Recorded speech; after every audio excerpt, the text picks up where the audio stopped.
promise. We're talking about promises, not just the kind of promise you make to clean up your room and then go right back to playing Angry Birds on the iPad and forget what you just said. This is the kind of promise that God makes in His Word. And throughout the Bible, there are a great many promises that God has made. Things that you need to know about to live the life that God has planned for you. People sometimes break their promises because we're not perfect. But God, He is perfect. And when He makes a promise, He means it. And He will never break it.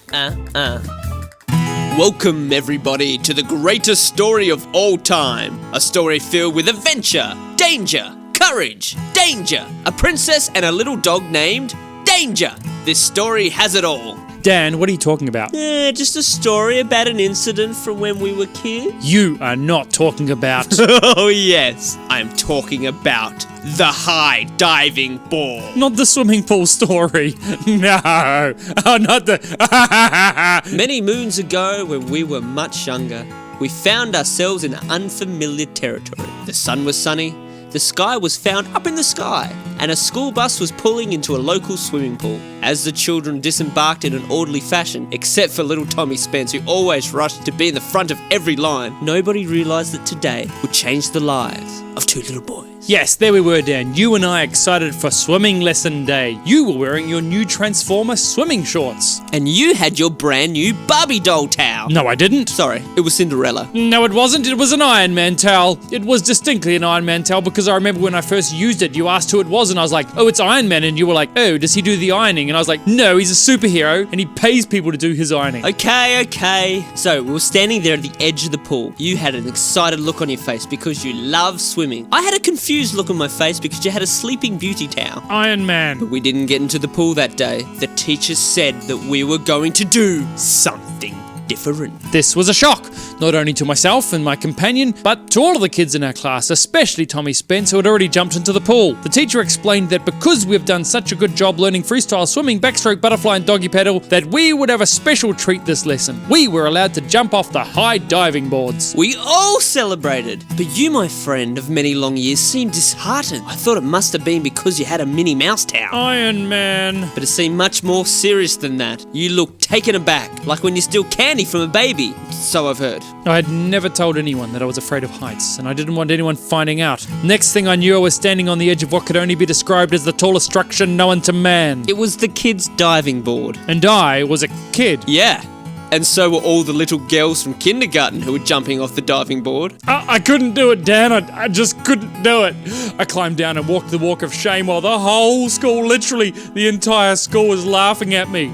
I had failed. I was too scared. At that moment, with the taunts of your schoolmates ringing in your ears, you sat there despondent, like a wee girl playing with a broken doll. But the sound of 100 messages from church started to form in your brain. God tells us that we shouldn't fear because He is always with us. So as I stood there at the top of the highest diving board to try again, I realized God had shown me. Even though I was scared of jumping off to my potential death, I was actually more scared of what everyone else thought about me. I should care what God thinks of me, and He doesn't need me to jump off a crazy high platform to impress Him. That's right! Then something amazing happened. I did what any good friend would do to help his friend face his fears head on. I did something so brave, so noble, so selfless that they'll talk about this awesome deed for centuries to come. Dan, you pushed me off the platform. And we lived happily ever after. Except you still had a Rapunzel princess towel. Iron Man.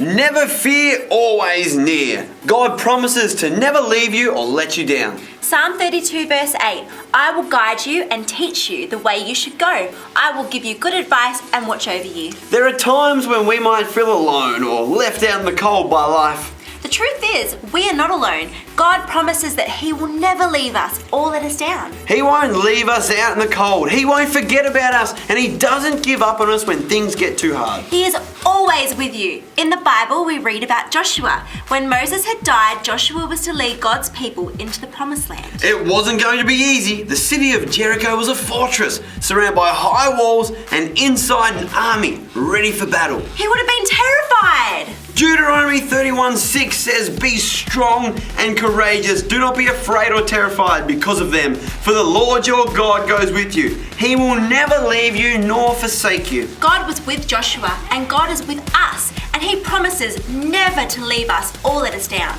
We don't have to be afraid or worried about anything because God promises to take care of us. 2 Timothy 1:7.